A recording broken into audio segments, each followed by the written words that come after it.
우리 좌우에 계신 분들과 한번 인사해 보겠습니다. 오랜만입니다. 만나서 반갑습니다. 예, 저는 솔직히 이제 거의 처음 뵙는 것 같습니다. 하고 2월 달에 부임했는데 바로 코로나가 터져서 아는 분들이 솔직히 거의 많이 없습니다. 그래고 앞으로 차차 이 예배를 통해서 또 신방을 통해서 알아갈 수 있으면 좋겠고요. 그리고 오늘 원래는 이 저녁 예배 설교가 윤태진 목사님이셨는데 갑자기 이제 지방에 장례가 나셔갖고 내려가셨고 제가 이제 대신 설교를 이제 하게 되었습니다. 비록 설교자는 바뀌었지만 하나님이 동일한 은혜 부어 주실 줄로 믿습니다. 오늘 우리가 역대하 말씀을 읽었는데요. 오늘 본문은 아주 재밌는 이야기입니다. 제가 재밌다고 말하는 건 이 두 가지 이유입니다. 첫 번째로 보통 우리가 이제 불구경, 싸움 구경이 재밌다고 하는데 이게 바로 싸움 구경입니다. 두 번째로 이 싸움이 우리의 생각과 다른 결과가 나옵니다.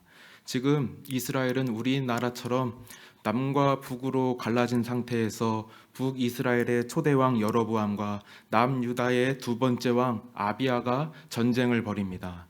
그런데 재밌는 것은 여로보암의 80만 군사와 아비야의 40만 군사가 붙었는데 절반밖에 안 되는 아비야의 40만이 이깁니다.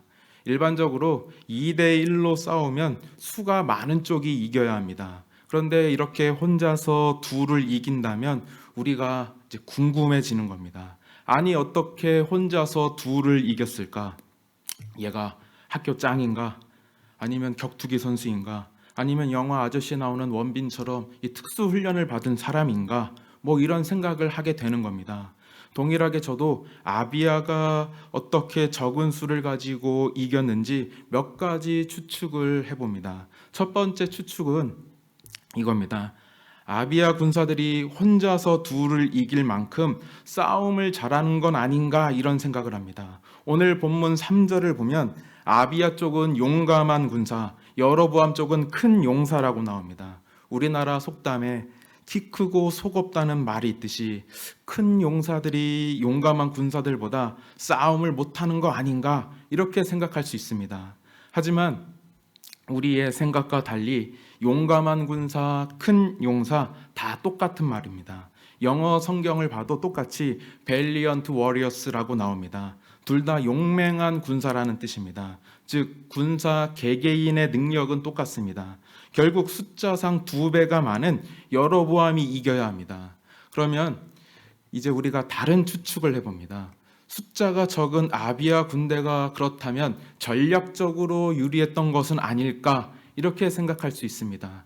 마치 영화 명량의 이순신 장군이 지형을 이용한 전략을 통해서 배 12척을 가지고 일본 군대 330척을 이겼듯이 아비야 군대가 이렇게 이긴 것은 아닌가라고 생각합니다.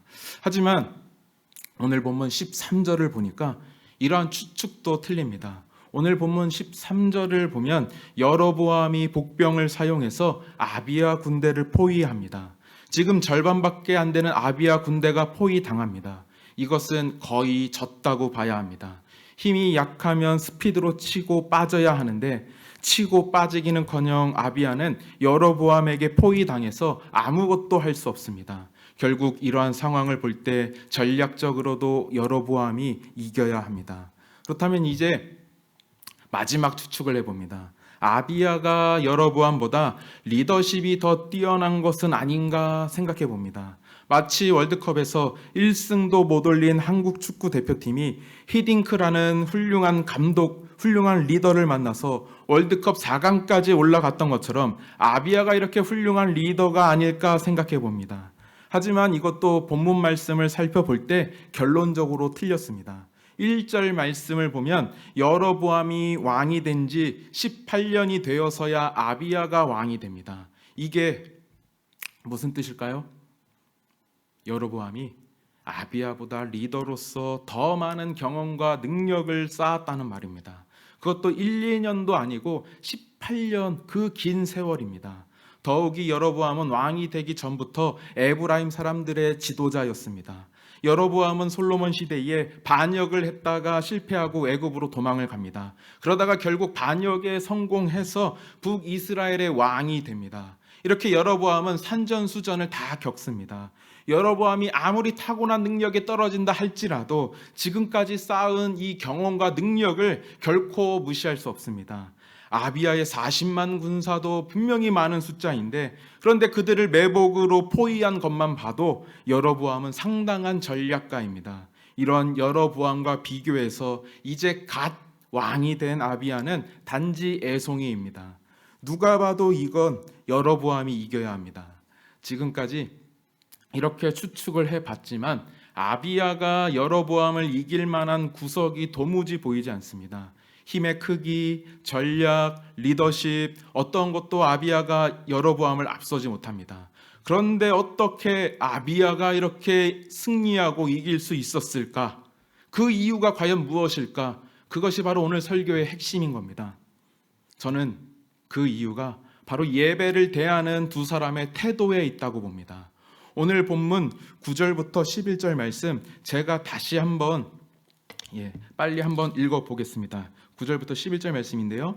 너희가 아론 자손인 여호와의 제사장들과 레위 사람들을 쫓아내고 이방 백성들의 풍속을 따라 제사장을 삼지 아니하였느냐? 누구를 막론하고 어린 수송아지 한 마리와 순양 7마리를 끌고 와서 장립을 받고자 하는 자마다 허무한 신들의 제사장이 될 수 있도다. 우리에게는 여호와께서 우리 하나님이 되시니 우리가 그를 배반하지 아니하였고 여호와를 섬기는 제사장들이 있으니 아론의 자손이요 또 레위 사람들이 수종들어 매일 아침 저녁으로 여호와 앞에 번제를 드리며 분향하며 또 깨끗한 상에 진설병을 놓고 또 금 등잔대가 있어 그 등에 저녁마다 불을 켜나니 우리는 우리 하나님 여호와의 계명을 지키나 너희는 그를 배반하였느니라. 지금 이 말씀의 내용은 이겁니다. 핵심은 이겁니다. 여로보암은 예배를 멸시하고 아비야는 예배를 존중했다. 이 내용이 담겨 있는데 결국 이것이 바로 아비야가 적은 능력을 가지고도 승리하는 비결입니다. 결국 오늘 말씀이 우리에게 주는 교훈은 이겁니다. 하나님은 분명히 아비야처럼 예배를 사모하는 사람을 승리케 하십니다. 하지만 세상은 우리를 여로보암처럼 만듭니다. 우리가 사는 이 세상은 돈, 권력, 높은 학벌 이런 것들이 있어야만 인정받고 승리할 수 있다고 말합니다. 안타깝게도 이 믿음을 가진 많은 사람들조차 이렇게 생각합니다. 다른 사람들 말할 것도 없이 사역자인 저도 이런 생각을 할 때가 있습니다. 우리 아버지가 큰 교회 목사님이었다면 내가 더 잘 나갔을 텐데, 내가 명문대를 나왔으면 더 잘 나갔을 텐데, 우리 집에 돈이 많았다면 내가 더 잘 나갈 수 있었을 텐데, 참 부끄러운 이야기지만 저도 이런 생각들을 할 때가 있습니다. 하지만 이것은 분명히 잘못된 생각입니다. 오늘 역대하 말씀처럼 하나님은 예배를 사모하는 사람을 승리케 하십니다. 하나님은 능력이 많아도 예배를 소홀히 하는 사람이 아니라 능력은 적을지라도 예배를 사모하는 사람을 분명히 승리케 하십니다. 오늘 이 시간 특별히 세상의 기준에서 스스로 뒤처진 인생이라 생각되고 실패한 인생이라 생각되어서 낙담하고 실망한 성도들이 있다면, 그런 성도님들이 있다면 오늘 말씀을 통해서 다시 한번 새롭게 일어서기를 바랍니다. 하나님은 예배를 사모하는 자를 분명히 인정하시고 세상 속에서도 인정받게 하십니다. 우리 하나님은 분명히 예배를 사모하는 사람을 교회에서뿐만 아니라 세상에서도 승리케 하십니다. 이렇게 세상의 기준에 좌지우지되는 인생이 아니라 예배를 통해서 인생의 승부를 걸기로 다짐하고 결심하는 저와 우리 온세계교회 성도님들 되시길 바랍니다. 그러면 이렇게 아비야처럼 예배를 통해 승리하기 위해서 우리는 과연 어떻게 살아야 하는가? 저는 이 질문에 대한 해답으로 우리 성도님들에게 3가지를 나누고 싶습니다. 예배를 통해 승리하는 삶을 살기 위해서 첫 번째, 꾸준히 예배 드려야 합니다. 예배의 실패가 곧 인생의 실패인 줄 알고 항상 예배의 자리를 지켜야 합니다. 오늘 본문 11절을 보면 아비야는 자신이 어떻게 예배 드렸는지 말합니다. 번제를 드리고 분향하며 진설병을 놓고 금 등잔대에 저녁마다 불을 켰다고 말합니다. 이것은 구약시대 드리는 전형적인 제사의 모습입니다. 그런데 여기서 우리가 주목할 것이 있습니다. 아비야가 저녁마다 불을 켭니다. 아비야는 이렇게 매일 저녁 예배의 자리를 지킵니다. 이렇게 매일 저녁 예배의 자리를 지킨 아비야를 하나님께서 인생의 위기에서 지켜주십니다. 아니, 더 나아가 하나님은 아비야를 세상의 높은 벽 앞에서도 승리케 하십니다. 이렇게 세상 가운데서 승리한 하나님의 사람들은 예배를 결코 포기하지 않습니다. 아브라함은 갈대아 우르를 떠나서 갈 바를 알지 못했지만 가는 곳마다 먼저 제단을 쌓고 하나님께 예배를 드립니다. 하나님은 그 아브라함을 들어서 믿음의 조상으로 세웁니다. 하나님의 아들 예수님도 성전 중심의 삶을 살아가십니다. 인생의 중요한 순간마다 하나님 앞에 나아갑니다. 이것이 우리의 모범 되신 예수님의 모습입니다. 우리도 이렇게 하나님 앞에 나아가야 합니다. 다른 생각할 필요 없습니다. 그냥 있는 모습 그대로 하나님께 나아가면 됩니다. 제가 인천에 있는 모 교회에서, 저는 이제 인천 출신인데 모 교회에서 고등부를 졸업하고 처음 청년부에 올라왔을 때 청년부가 그렇게 좋았습니다. 예배도 좋고 모임도 좋고 왜 이렇게 행복한지 모를 정도로 너무나 좋은 겁니다. 이렇게 행복한 청년부가 될 수 있었던 이유가 뭘까 생각해 봤는데 제 나름대로 내린 결론은 이 청년부를 이끌던 형과 누나들이 너무나 수고하고 희생했기 때문입니다. 그런데 나중에 알았는데 그 형과 누나들이 원래 그렇게 헌신하는 사람들이 아닙니다. 속된 말로 날라리입니다. 술을 그렇게 좋아해서 교회 맞은편 호프집에서 밤새도록 술을 퍼마십니다. 그리고 술을 마시고 나서 집에 그냥 가기 미안했는지 새벽에 새벽 예배 드리고 집에 갑니다. 술 냄새 풍풍 풍기면서 예배 드리고 집에 가는 겁니다. 그래도 저는 그 모습에 대해서 말가불가 할 수 있겠지만 하나님이 그 마음 보셨다고 생각합니다. 어찌되었든 예배의 자리를 지키려는 그 마음 하나님이 보셨다고 생각합니다. 결국 예배의 자리를 지킨 자들을 하나님이 사용하셨다고 생각합니다. 지금 내 삶이 어떠하든지 예배의 자리를 지키는 사람에게 분명히 소망이 있습니다. 인생의 죄 때문에 또 실패감 때문에 부끄러워할 필요 없습니다. 세상이 원하는 대로 끌려다녀서 걸레짝처럼 너덜너덜해 보이는 내 삶 때문에 결코 부끄러워할 필요 없습니다. 하나님은 우리의 있는 모습 그대로 원하십니다. 우리 안에 상하고 통회하는 심령이 있으면 됩니다. 마치 어린아이가 길을 잃었을 때에 엄마 아빠를 찾기 위해서 간절히 울며 부르짖는 것처럼 이 시간 예배 가운데 예수님을 찾고 구하시길 바랍니다. 지금 코로나로 인해서 우리가 예배를 드리는데 한계가 있습니다. 마음 놓고 예배 드리기 힘든 상황입니다. 이러한 때에 각자의 주어진 상황에서 내 모습 그대로 예배의 자리에 나와 하나님을 찾고 예배드리는 저와 온세계교회 성도님들 되시길 바랍니다. 하나님이 그 예배를 받으시고 그 인생을 받으실 줄로 믿습니다. 이제 예배를 통해 인생의 승리를 얻기 위해서 우리가 두 번째로 가져야 하는 마음이 있습니다. 그것은 바로 예배를 소중히 여기는 마음입니다. 날마다 더 나은 예배를 드리려는 마음, 최선의 것을 드리려는 그 마음이 필요합니다. 왜냐하면 우리 하나님은 그 누구보다 예배를 소중하게 여기시기 때문입니다. 하나님은 우리 인간에게 삶의 표본으로 십계명을 주십니다. 그 십계명 중에서도 가장 먼저 나오는 내용이 뭔가 하면 바로 우상을 두지 말고 절하지 말라입니다.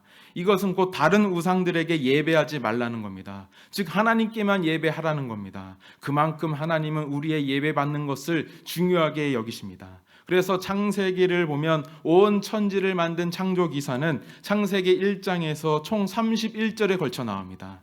하지만 우리가 예배드리는 성막을 지은 사건은 출애굽기 25장부터 31장까지 총 7장에 걸쳐서 243절이나 됩니다. 즉 하나님은 그만큼 예배를 중요하게 여기십니다. 그리고 하나님께 예배드리는 것이 온 인간의 창조 목적임을 보여줍니다. 이렇게 하나님이 예배를 소중하게 여깁니다. 우리도 예배를 소중하게 여긴다면 내가 가진 정말 소중한 것을 하나님께 드려야 합니다. 내가 가진 최우선 순위를 대가 지불하면서 하나님께 드려야 합니다. 오늘 본문 11절을 보면 번제를 드렸다고 나옵니다. 그때마다 이스라엘 사람들은 항상 소나 양, 새를 가져다 바칩니다. 여기서 이것에 대해서 우리가 생각해 볼 필요가 있습니다. 제사를 드릴 때에 하나님은 왜 그렇게 동물들을 바치게 하셨을까? 온 우주를 만드신 하나님이 무엇이 부족해서 당시 사람들의 귀한 재산인 이 동물들의 생명을 요구하시는 걸까? 그것은 하나님이 우리에게 주시는 분명한 메시지가 있습니다.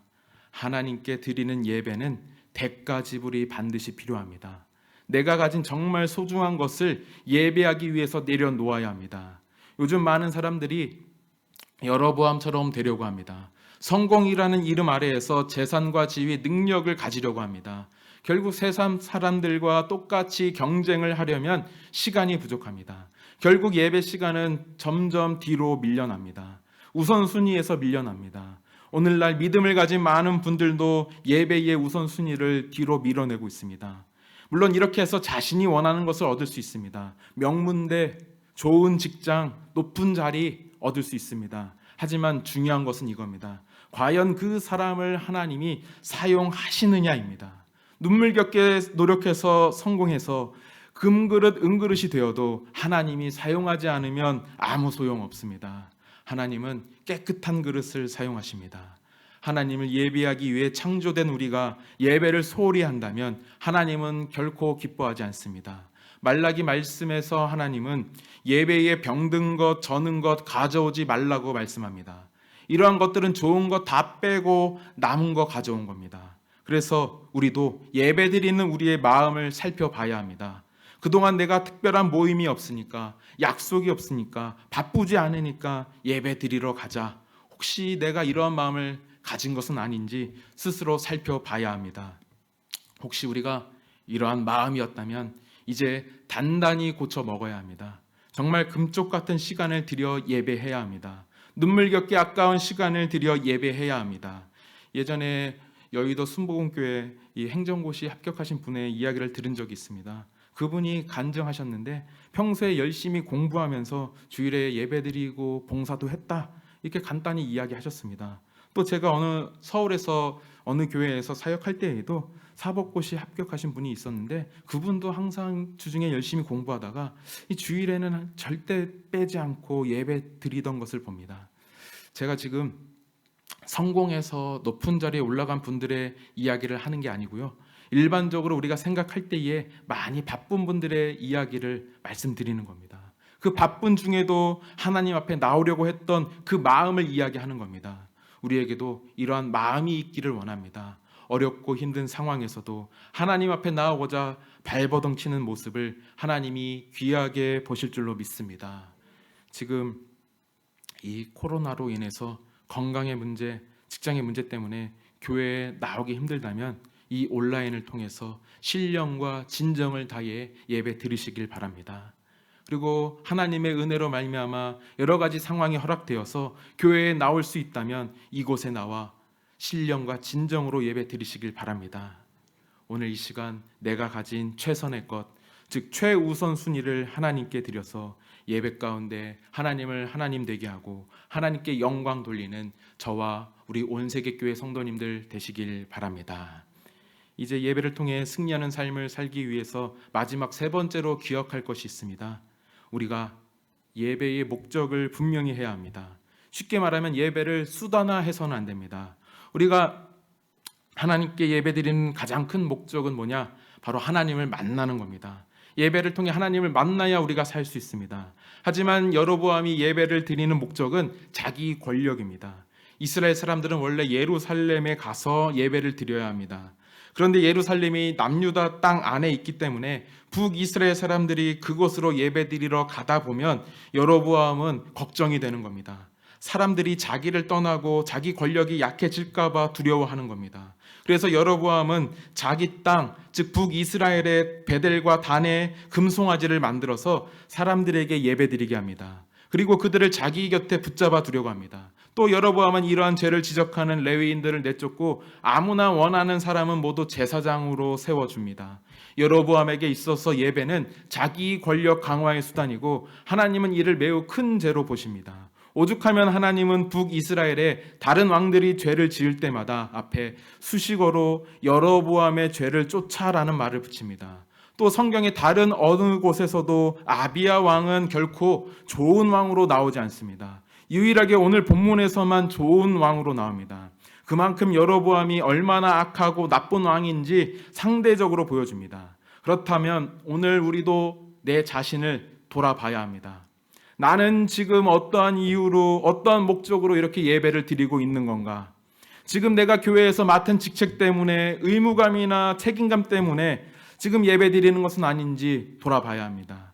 지금 내가 누구의 눈치를 보는 것 때문에 예배 드리는 것인지, 아니면 습관적으로 예배 드리는 것인지, 그것도 아니면 예배 빠지면 혹시나도 무슨 일이 생길까 걱정이 되어서 예배 드리는 것인지 한번 우리 스스로 돌아봐야 합니다. 우리가 여로보암처럼 예배를 어떠한 수단으로 삼아서는 안 됩니다. 우리가 예배드리는 온전한 목적은 하나님과 친밀한 교제입니다. 이렇게 하나님과 교제가 있어야만 우리 영혼이 생명력을 얻고 능히 이 세상을 살아갈 힘을 얻습니다. 우리 온세계교회 예배가 하나님의 임재가 넘치길 소망합니다. 많은 성도님들이 하나님을 경험하고 예배의 감격을 누리길 소망합니다. 이 예배의 감격을 가지고 인생의 감격까지 누리시길 바랍니다. 그러면 이렇게 예배 속에서 하나님을 만나는 사람들의 특징은 과연 무엇인가? 그 사람은 바로 자기 삶에 대한 자신감이 있습니다. 예배를 통해 하나님을 만나는 사람은 자기 삶에 대한 무한한 자신감이 있습니다. 오늘 본문 4절부터 12절은 바로 아비야의 연설입니다. 아비야는 지금 절대적으로 불리한 상황입니다. 하지만 그럼에도 불구하고 아비야는 80만 대군 앞에서 당당하고 자신 있게 자기가 승리한다고 외칩니다. 아비야가 이렇게 자신 있게 외칠 수 있었던 것은 예배를 통해서 그 인생을 하나님으로 무장했기 때문입니다. 과학자 아인슈타인의 이야기가 있는데요. 이런 이야기가 있습니다. 아인슈타인이 상대성 이론을 발표하고 당시 학계에 큰 반향을 일으킵니다. 그래서 여기저기 학교에서 아인슈타인을 쉴 틈 없이 불러서 강의를 요청합니다. 아인슈타인이 하도 똑같은 강의를 하다 보니까 이제 신물이 나고 지칩니다. 하도 강의를 많이 하니까 같이 운전해주는 운전기사도 그 강의를 다 외울 정도입니다. 그래서 하루는 아인슈타인이 운전기사에게 이렇게 제안합니다. 오늘은 너랑 나랑 옷을 바꿔 입고 너가 한번 올라가서 강의를 해봐라. 당시에는 이 영상 매체가 발달하지 못했기 때문에 사람들이 아인슈타인의 얼굴을 잘 모릅니다. 그래서 이 일이 충분히 가능합니다. 운전기사도 매일 뒤에 앉아서 강의 듣는 것이 지겨우니까 이 아인슈타인의 옷을 입고 강단에 올라가서 멋지게 강의를 합니다. 얼마나 강의를 잘했는지 사람들이 일어나서 기립박수를 치는 겁니다. 그러면 여기서 딱 끊고 이제 멈추고 내려와야 하는데 이 운전기사가 그만 흥분하고 오버합니다. 대뜸 사람들에게 혹시 질문 있으면 손 들어보라고 말합니다. 그랬더니 한 교수님이 손을 들고 너무나 어려운 질문을 합니다. 이 운전기사는 외운 것밖에 하지 못하는데 지금 큰일이 납니다. 아인슈타인과 이 운전기사의 장난이 드러날 위기입니다. 누구라도 긴장하고 당황할 이 상황에서 운전기사는 전혀 긴장하거나 당황하지 않습니다. 그리고 막 웃더니 이렇게 말합니다. 질문이 겨우 그 정도인가요? 너무 쉽습니다. 그 정도는 우리 운전기사도 대답할 수 있습니다. 뒤에 운전기사 나와서 설명해 주세요. 이해하셨죠? 지금 운전기사의 이런 여유와 자신감은 어디서 나오는 것인가? 그것은 바로 자기 앞에 아인슈타인이 있었기에 가능합니다. 우리 인생의 자신감도 똑같습니다. 하나님이 함께 하시는 것은 우리에게 큰 자신감이 됩니다. 날마다 드리는 예배를 통해서 전능하신 하나님과 함께 하시길 바랍니다. 예배는 자기 부정입니다. 내 힘을 빼고 하나님의 힘을 내 안에 채우는 시간입니다. 하나님의 힘으로 내면을 채운 사람들은 결코 세상의 기준 때문에 흔들리고 상처받지 않습니다. 돈, 학벌, 권력, 외모 이러한 세상의 잣대에 결코 자신을 매달지 않습니다. 이제부터 우리는 세상의 잣대가 아니라 예수 그리스도의 십자가에 매달려야 합니다. 나를 죽이고 내 안에 예수 그리스도를 살게 해야 합니다. 내 안에 살아계시고 역사하시는 예수님으로 말미암아 세상 가운데 넉넉히 이기고 승리하시길 바랍니다. 세상의 잘못된 기준에 결코 굴복하지 않고 예배를 통해 예수 그리스도와 함께 날마다 승리하는 저와 우리 온세계교회 성도님들 되시길 바랍니다. 말씀을 맺겠습니다.